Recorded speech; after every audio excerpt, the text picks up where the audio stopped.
Olá, tudo bem? Meu nome é Rodrigo e juntamente com a Bianca, com a Daniela e com a Gisele, eu vou falar sobre as glomerulopatias. Nós somos estudantes do terceiro período do curso de Odontologia da Universidade Estadual de Montes Claros e este vídeo será apresentado a disciplina de Patologia Geral como um requisito avaliativo. Inicialmente, é importante explicar o que são as glomerulopatias. As glomerulopatias são doenças que afetam os glomérulos, e os glomérulos são estruturas localizadas nos rins e que são importantes para a produção de urina. É por isso que, inicialmente, a gente vai fazer uma introdução sobre o sistema urinário para depois entrar nas especificidades de cada glomerulopatia. Então, quais são as funções do sistema urinário? O sistema urinário é importante para eliminar materiais indesejados. Por exemplo, a ureia, proveniente do metabolismo de aminoácidos, é excretada via sistema urinário.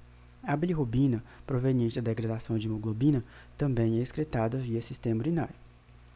O sistema urinário é importante para regular o balanço de água e eletrólitos. Isso significa que esse sistema, em situações fisiológicas, é capaz de evitar que haja um excesso de água e de eletrólitos no organismo.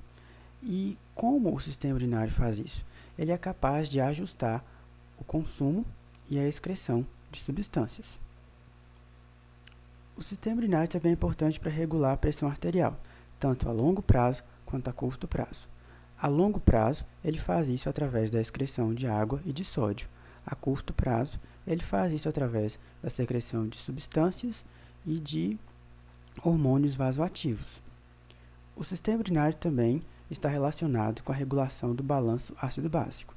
Isso é importante porque o sistema urinário é uma das únicas vias de secreção de determinados tipos de ácido. O sistema urinário também é importante para regular a produção de eritrócitos. Isso porque os rins secretam a eritropoetina, que estimula a produção de hemácias pelas células-tronco hematopoéticas na célula óssea. E isso é especialmente importante em situações de hipóxia.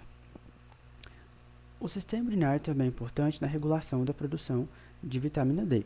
Isso porque nos rins é que há ativação da vitamina D. Por último, o sistema urinário também está relacionado com a gliconeogênese. Isso significa que em situações de jejum, o sistema urinário é capaz de pegar aminoácidos e outros precursores e transformar em glicose.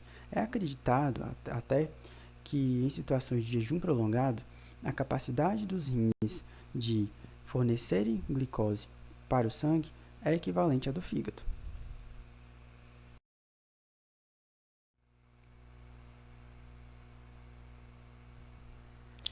Então, tendo sido dadas as funções do sistema urinário, agora a gente pode estudar a anatomia fisiológica dele.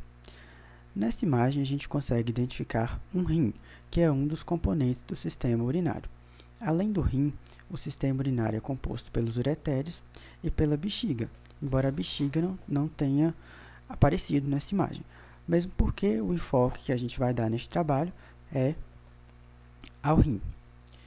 A organização geral dos rins, morfologia externa. Os rins eles têm a aparência de dois feijões, têm a cor amarronzada e apresentam um revestimento externo fibroso, uma cápsula externa fibrosa e uma região medial, essa região medial indentada, conhecida como hilo. É dessa região medial que emergem os uretérios e é nessa região indentada medial que os vasos sanguíneos, os vasos linfáticos e os nervos penetram o órgão. Internamente, o rim é dividido em córtex, que é mais externo, e em medula, que é mais interno. A medula apresenta essas massas de tecido que são conhecidas como pirâmides renais. As pirâmides renais têm o ápice conhecido como papila. Após a papila renal, a gente consegue observar uma estrutura chamada cálice menor. Os cálices menores formam os cálices maiores. Os cálices maiores formam a pelve renal e a pelve renal tem continuidade com o ureter. Essas regiões, tanto o cálice menor quanto o cálice maior, quanto a pelve e o ureter, são importantes para o transporte da urina. Os rins são localizados na parede posterior do abdômen, fora da cavidade peritoneal. Eles pesam cerca de 150 gramas e têm o tamanho aproximado de uma mão fechada. No slide anterior, a gente aprendeu sobre as características macroscópicas do rim. Nesse slide, a gente vai conhecer um pouco mais das características microscópicas dele. Este é o néfron, a unidade funcional do rim, ou seja, é aqui que a urina é formada. Os néfrons ocorrem em cerca de 800 mil a 1 milhão para cada rim, porém, eles não se regeneram. Os néfrons são divididos em glomérulo. O glomérulo é essa porção inicial do néfron. Ele é formado pelos capilares, ou tufo de capilares, e é englobado por uma cápsula, a cápsula de Bowman. É o glomérulo, justamente essa parte do néfron, o alvo dos estudos deste trabalho. São as patologias que acometem essa região, as que a gente vai estudar daqui em diante. Informações adicionais sobre o glomérulo, assim, serão discutidas em outros slides. Além do glomérulo, existe o túbulo proximal no néfron. Após o túbulo proximal, vem a alça de Henle, que possui uma região descendente fina e uma região ascendente espessa. E é interessante observar que aqui, bem no finalzinho da alça de Henle, desse segmento espesso, existe uma população de células especializadas conhecidas como mácula densa. O papel da mácula densa também será explicado em slides posteriores. Após a alça de Henle, há o túbulo distal. O suprimento sanguíneo renal é estimado em 22% do débito cardíaco, ou 1,1 litros por minuto. Como eu já havia adiantado nos slides anteriores, agora eu vou dar algumas informações adicionais sobre o glomérulo. Essa é uma imagem ampliada do glomérulo, na qual é possível observar até com bastante nitidez cada componente que forma a estrutura glomerular.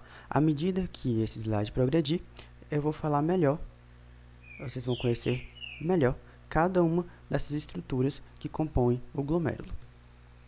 É no glomérulo que há o início da formação da urina, processo conhecido como filtração. A filtração nada mais é do que a seleção de alguns componentes sanguíneos pelas fendas dos capilares glomerulares. Os capilares glomerulares são representados nessa figura por essas estruturas que eu estou apontando com o cursor. Entre esse tufo de capilares glomerulares, é interessante observar uma arteríola aferente e uma arteríola eferente. A arteríola aferente traz consigo o sangue que ainda não foi filtrado e a arteríola eferente leva consigo o sangue que acabou de ser filtrado. Também é interessante observar o aparelho justaglomerular, representado pelas células da mácula densa, já indicado no slide anterior, por células da arteríola aferente e por células da arteríola eferente. Esse aparelho é importante porque ele regula o fluxo sanguíneo renal, de maneira que alterações bruscas não provocam diminuição da urina e nem diminuição da excreção de substâncias e metabólitos que seriam tóxicos se não excretados. Também é interessante observar nessa imagem as camadas da membrana capilar glomerular. Elas se diferem das demais membranas capilares do organismo porque elas possuem 3 camadas principais, que serão explicadas a seguir. A primeira camada é o endotélio. O endotélio possui fenestrações. São fenestrações grandes, mas que possuem cargas negativas, de maneira que proteínas que também têm cargas negativas são repelidas e não podem passar para o conteúdo filtrado. Além do endotélio, há a membrana basal. A membrana basal é formada por colágeno e por fibrilas proteoglicanas. Além da membrana basal, existem os podócitos. Os podócitos recebem esse nome porque se assemelham a pés, e eles não são contínuos, de maneira que entre eles também há fenestrações. Os podócitos também possuem cargas negativas, então, além de o endotélio repelir proteínas, o podócito também repele. Além dos podócitos, essa imagem apresenta o mesângio, que é essa substância, essa estrutura que circunda os capilares, que está em contato com a mácula densa e também com o túbulo. O mesângio é uma estrutura que dá suporte ao glomérulo. É formada por uma substância amorfa e ela é importante também na regulação do fluxo sanguíneo glomerular, porque a contração das células mesangiais também ajudam a retornar o fluxo sanguíneo glomerular ao normal. E por que é importante estudar cada um desses componentes? As patologias que atingem o glomérulo vão precisar de provocar algum desequilíbrio em um desses componentes, seja no mesângio, seja no podócito, seja na membrana basal, seja no endotélio, seja no aparelho justaglomerular. Algum desses componentes precisam ser desequilibrados por alguma patologia para provocarem alterações. Olá, eu sou Gisele e irei falar a respeito da imunologia e gênese das glomerulopatias. Componentes imunitários envolvidos na gênese das glomerulopatias.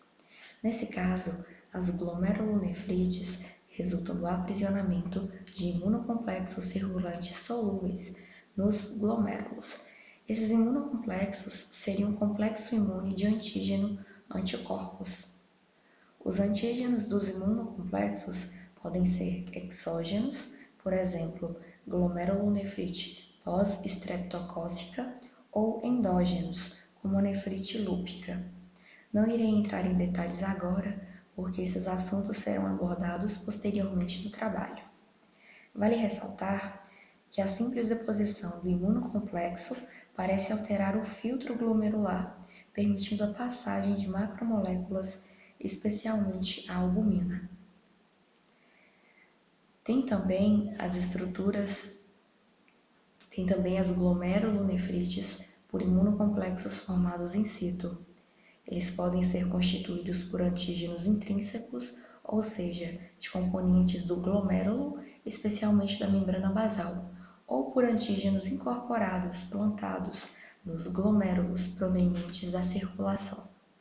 Os antígenos intrínsecos são constituintes da membrana basal e desencadeiam glomerulonefrite por anticorpos antimembrana basal glomerular, chamados anti-MBG. Parece que os antígenos nefritogênicos, que induzem a formação de anticorpos anti-MBG, são glicoproteínas componentes do colágeno tipo 4, que são encontradas também em outros tecidos, especialmente no pulmão e na placenta, o que explica a reação cruzada e lesões pulmonares associadas. Formação de anticorpos anti-MBG é responsável por pelo menos 5% das glomerulonefrites humanas. Já os antígenos incorporados, plantados, são anticorpos que reagem in situ contra antígenos não glomerulares previamente fixados, plantados nos glomérulos. Eles podem ser exógenos, produtos bacterianos, virais, ou endógenos, como o DNA. Imunoglobulinas, complemento ou imunocomplexos aprisionados nos glomérulos podem atuar como antígenos plantados por manterem sítios capazes de reagir com anticorpos.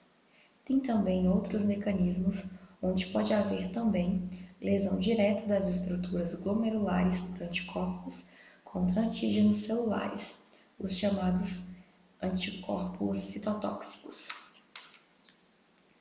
Em relação à resposta imunitária celular, o linfócito T também os linfócitos T, também podem participar na gênese das lesões glomerulares.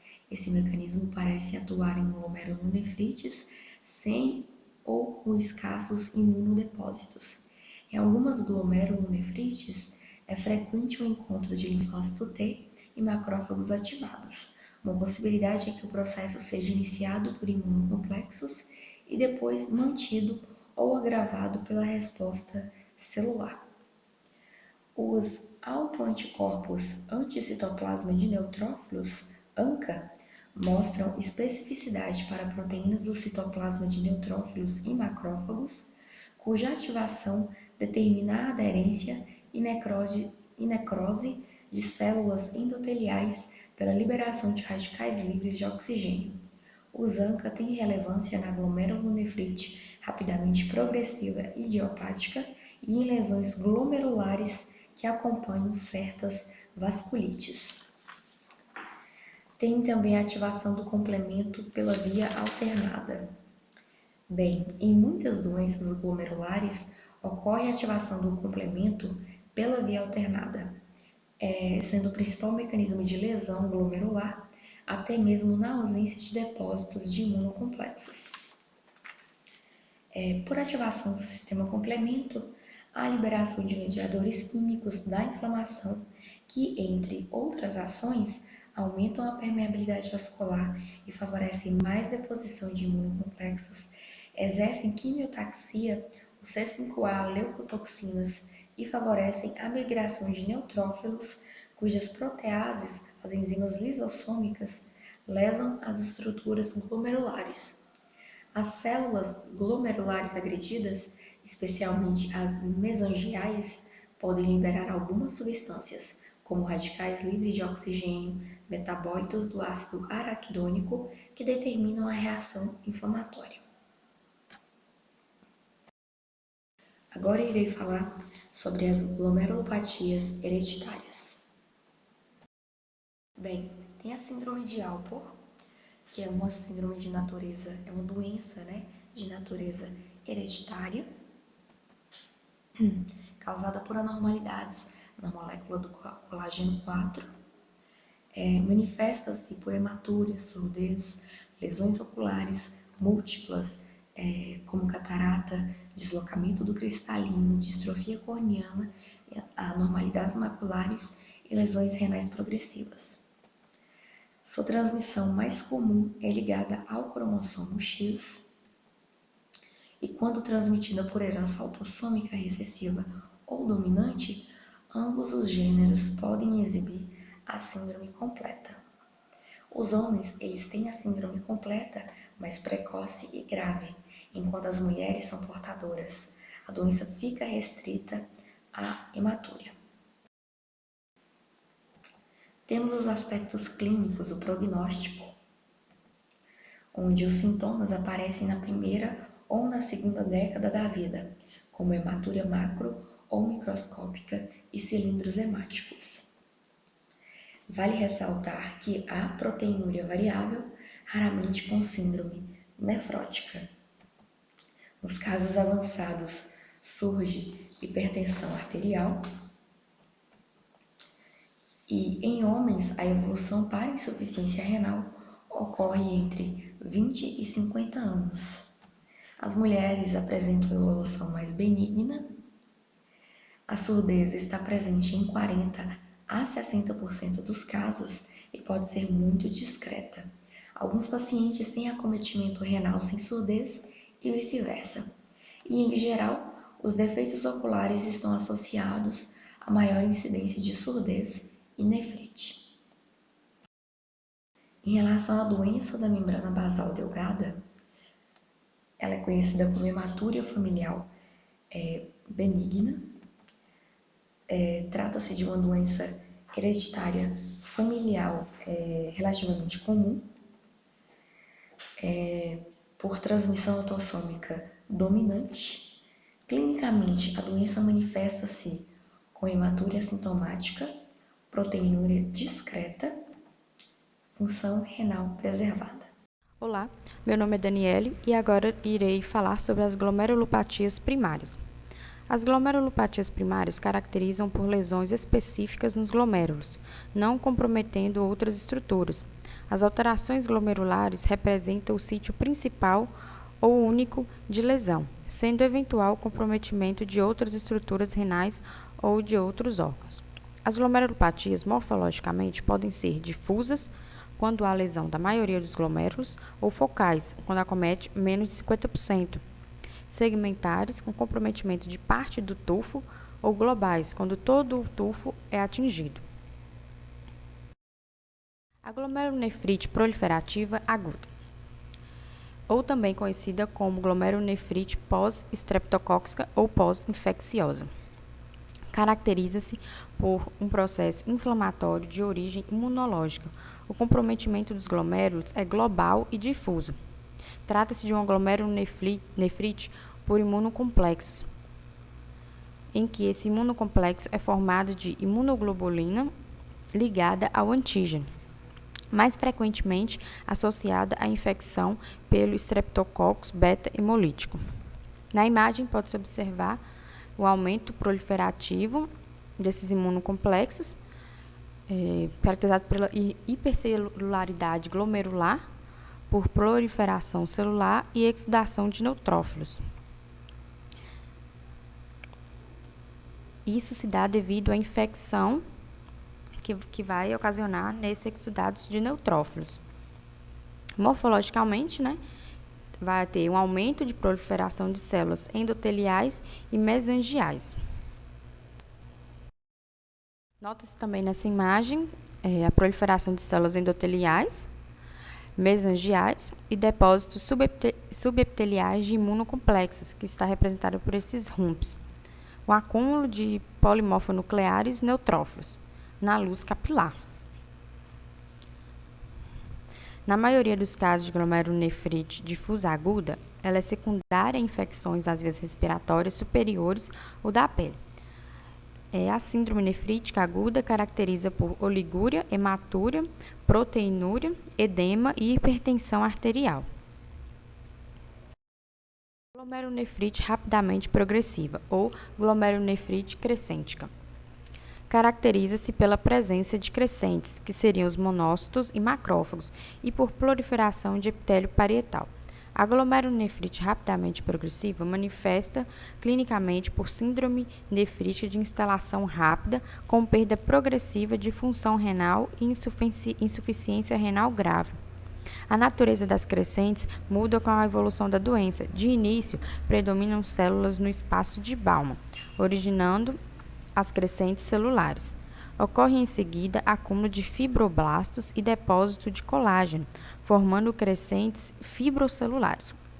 Na imagem podemos observar a glomerulonefrite rapidamente progressiva com crescente fibroepitelial, que seriam representados pela essa parte azulada na imagem.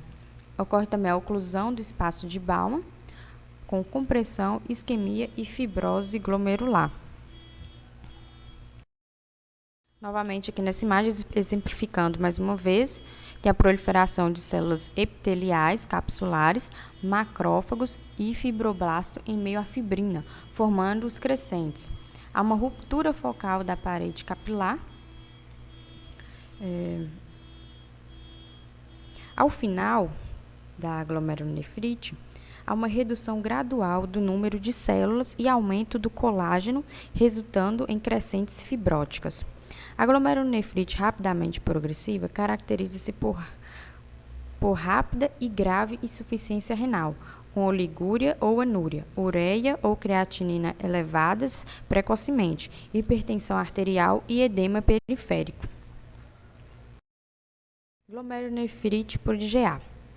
Caracteriza-se por depósitos mesangiais difusos e dominantes de IgA. A lesão glomerular apresenta grande variabilidade histológica, incluindo desde glomérulos normais ou com alterações mínimas até formas membrano-proliferativas, esclerosantes, segmentares ou proliferativas crescênticas. A forma mais frequente é a glomerulonefrite proliferativa mesangial difusa, na qual se observa proliferação em graus variáveis e expansão da matriz mesangial, geralmente em eixos. Aqui na imagem pode-se observar a doença de Berger, que são depósitos mesangiais de IgA sendo identificados pela imunofluorescência. Aqui novamente na imagem tem-se a nefropatia por IgA, com depósitos mesangiais de imunocomplexos com IgA e a proliferação de células mesangiais. A glomerulonefrite por IgA manifesta-se por meio de hematúria recorrente, geralmente acompanhada de proteinúria, síndrome nefrítica aguda, síndrome nefrótica e insuficiência renal aguda ou crônica. Glomerulonefrite por lesão histológica mínima.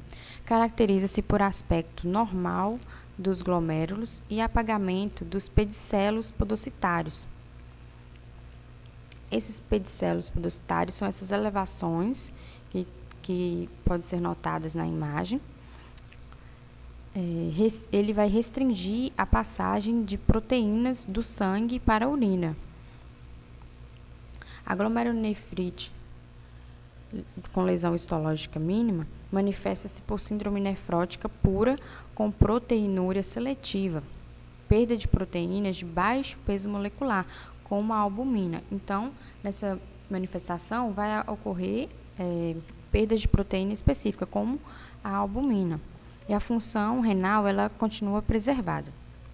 Então, nota-se na imagem a representação esquemática da glomerulopatia por lesões mínimas, fusão e apagamento dos pés dos podócitos. Então, eles serão apagados, que eles, como têm a função de restringir a passagem de certas proteínas, será acometido, levando à perda de certas proteínas.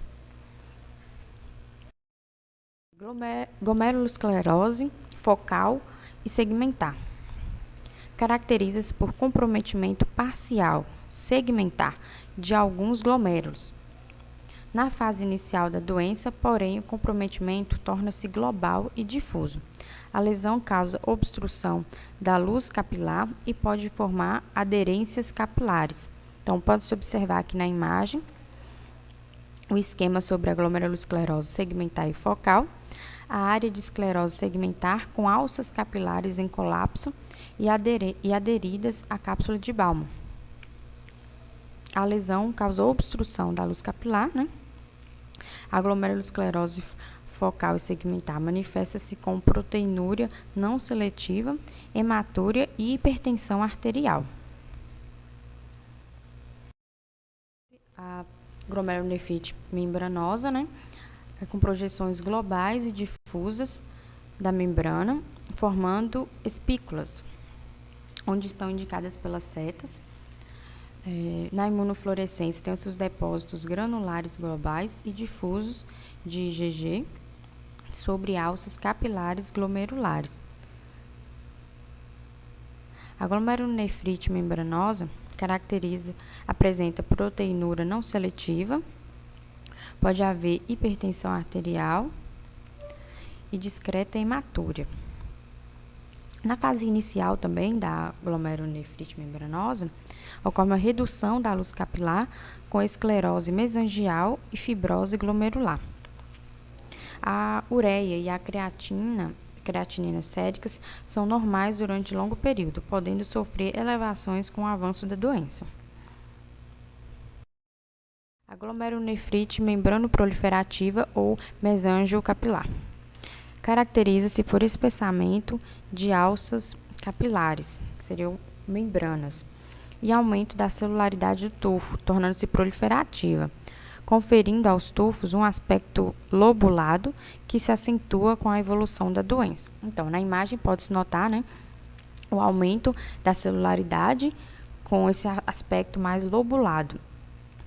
Há uma duplicação da membrana e de alças capilares glomerulares.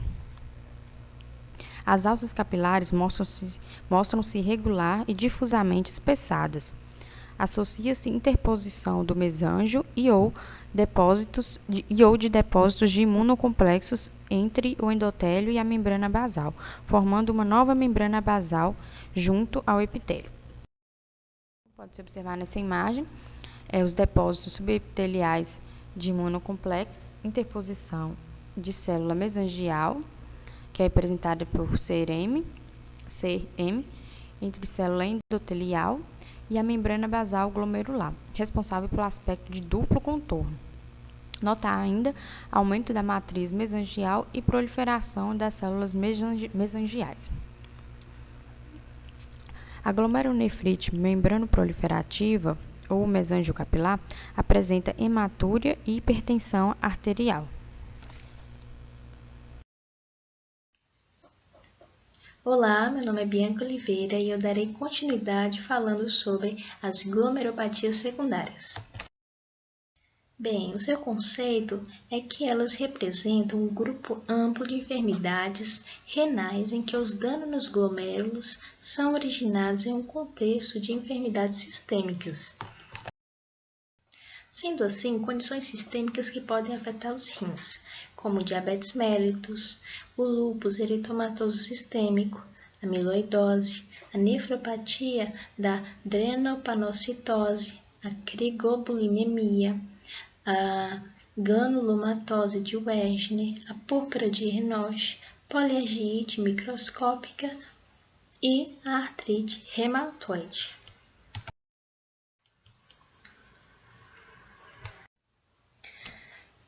A diabetes mellitus ela é uma das principais causas da insuficiência renal crônica. No tipo 1, cerca de 1/3 sofre de nefropatia diabética, onde de 20 a 30% dos casos vem a óbito. Na tipo 2, ela é um pouco mais rara, mas quando ocorre é na mesma gravidade e pode levar também à insuficiência renal crônica. Com relação aos aspectos morfológicos, pode apresentar aumento da matriz mesenglial, o espessamento da membrana basal glomerular, a glomeruloesclerose difusa, que é a mais frequente, e a nodular. Essa imagem de uma glomerulopatia diabética está apresentando uma lesão nodular e acelular circundada por uma alça dilatada. Sobre a patogênese.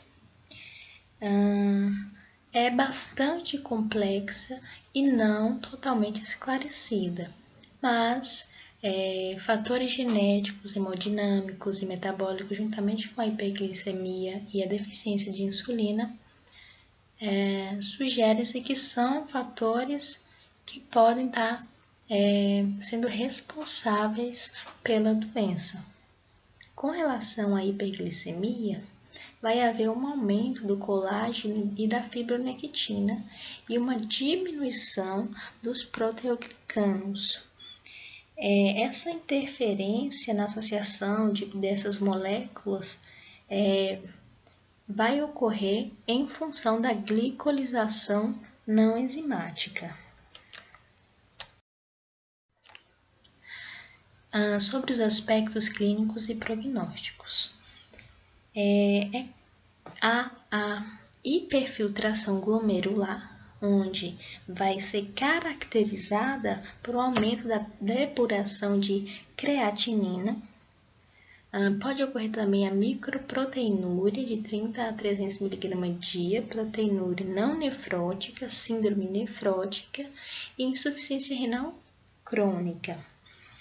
Mais tarde, pode ter o aparecimento de pressão arterial, que vai vir acompanhada desse quadro e, às vezes, podendo ser uma das principais manifestações. A diabetes também vai associar a um maior risco de pielonefrite e também necrose papilar. Amiloidose.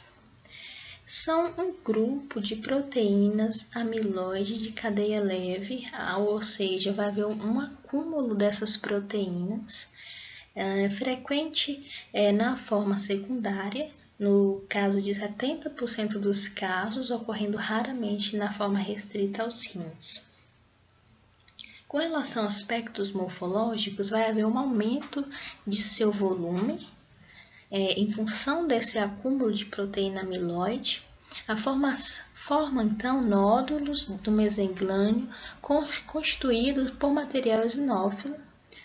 Depósitos na parede dos capilares são tardios e se formam na região subepitelial e subepitelial. O processo inicia-se no polo vascular e oclui progressivamente os capilares, até bloquear totalmente o glomérulo, que fica transformado em nódulo homogêneo. Isso acaba provocando uma isquemia é uma hipotrofia tubular e também pode estar provocando uma fibrose intersticial. Sobre o lúpus eritematoso sistêmico. O lúpus, conhecido também como abreviação LES, é uma doença inflamatória crônica de natureza autoimune que compromete vários órgãos.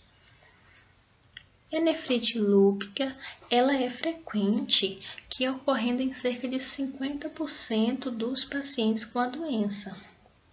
Com relação ao diagnóstico diferencial, onde as formas de expressão clínica e morfológica da nefrite lúpica são muito variáveis, havendo então acúmulo de depósitos eletrodensos subendoteliais volumosos, acúmulo de corpúsculo hematoxilinófilos e também trombos hialinos. Bem, essa é a classificação de acordo com a Organização Mundial da Saúde, classifica o LES, o lúpus eritematoso sistêmico. Na classe 1, o glomérulo ele apresenta um prognóstico bom e o tratamento é desnecessário, onde preserva a estrutura do glomérulo, ele é normal. Na 2, a glomerulonefrite mesangial acomete cerca de 10 a 20% de todos os casos. O achado clínico mais associado é a proteinúria, com ou sem hematura, e a função renal tende a ser afetada. O prognóstico para a classe 2 é maior que 90% de sobrevida em 5 anos. Na classe 3, a glomerulonefrite proliferativa focal representa de 30 a 40% de todos os casos de nefrite lúpica. Os achados clínicos mais associados são sedimento urinário nefrítico e proteinúria, usualmente na faixa não nefrótica. Na classe 4, a glomerulonefrite proliferativa difusa, que representa, ou melhor, ocorre em cerca de 40 a 60% de todos os casos de nefrite lúpica. Os achados clínicos mais associados são as síndromes nefrítica ou nefrótica, hipertensão arterial sistêmica e graus variáveis de insuficiência renal. Sem terapia, esses pacientes são considerados como apresentando pior prognóstico, evoluindo rapidamente para a falência renal crônica. E por fim, a classe 5, que é a glomerulonefrite membranosa, que representa de 10 a 15% de todos os casos de nefrite lúpica. O principal achado clínico é a proteinúria, que frequentemente está na faixa nefrótica.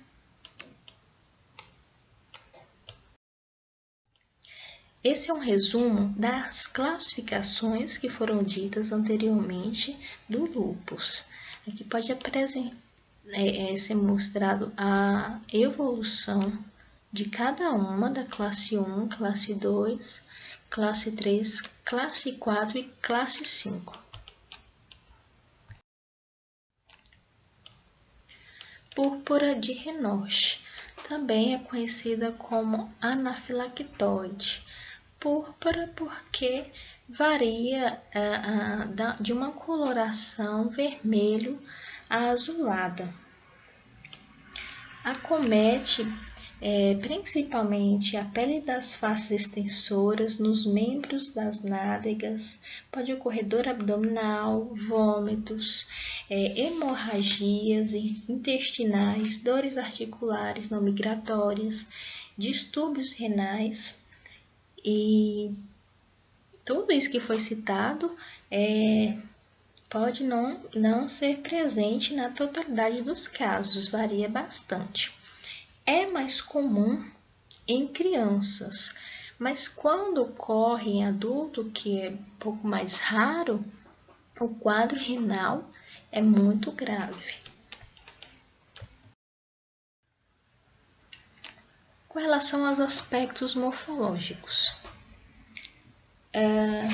há desde proliferação mesenglial, focal, a glomerulonefrite proliferativa focal ou difusa, a glomerulonefrite membranoproliferativa, até mesmo a glomerulonefrite rapidamente progressiva. Vai haver um aumento de IgA, essa imunoglobulina, que vai estar presente nas lesões cutâneas, na vasculite necrosante de pequenos vasos da derme com hemorragias subepidérmicas. Em relação à patogênese, ela não existe dados seguros, porém existem algumas possibilidades, como por exemplo alergia a estreptococos, alimentos, picadas de insetos, fármacos ou doenças por imunocomplexos, distúrbio primário da coagulação sanguínea nos glomérulos, pelo encontro frequente de fibrina, ou até mesmo considerando a púrpura como parte do espectro no qual pertence a doença de Perner, que vai ser falada mais adiante. Ambas teriam a patogênese semelhante. Com relação ao quadro clínico, pode apresentar hematúria, às vezes assintomática e constante. Proteinúria é muito frequente, podendo surgir síndrome nefrótica. E a síndrome nefrótica aguda, que aparece em um número expressivo de pacientes. O prognóstico, portanto, ele é variável, embora favorável para a maioria das crianças. A glomerulomatose de Wegener trata de uma vasculite sistêmica, granulomatosa e necrosante, onde os glomérulos mostram-se glomerulonefrite proliferativa focal ou difusa, acompanhada de necrose fibrinoide e formação de crescentes. Importante ressaltar que a granulomatose de Wegener acomete o trato respiratório e vasos de pequeno e médio calibre. Com relação à patogênese associada à hipersensibilidade de agentes inalados, infecciosos ou não, vai haver um comprometimento renal que surge em 90% dos casos, proteinúria, hematúria, insuficiência renal, às vezes de evolução bastante rápida.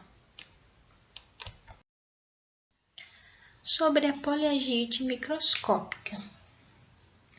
Embora atualmente seja considerada uma entidade distinta e autônoma, ela corresponde à chamada forma microscópica da poliarterite nodosa. A doença ela apresenta-se em forma de vários glomerulonefrites primárias e quase sempre a necrose fibrinoide de alvos capilares segmentar e focal de extensão variada. Como glomerulonefrite proliferativa focal, difusa, ela também é rapidamente progressiva e também pode ocorrer uma membrana proliferativa. Com relação à nefropatia da adrenopanocitose, ela é manifestada por proteinúria com ou sem síndrome nefrótica, às vezes com insuficiência renal. Nos distúrbios, pode haver distúrbios da circulação nodular, por deformidade das hemácias, fluxo sanguíneo lento, altera o mecanismo de contracorrente, resultando em incapacidade de concentração urinária. Ruptura de veias de pelve renal e hematúria macroscópica em decorrência do entorgimento venoso e infarto renal. Então, pode perceber que são várias as formas de manifestação da adrenopanocitose.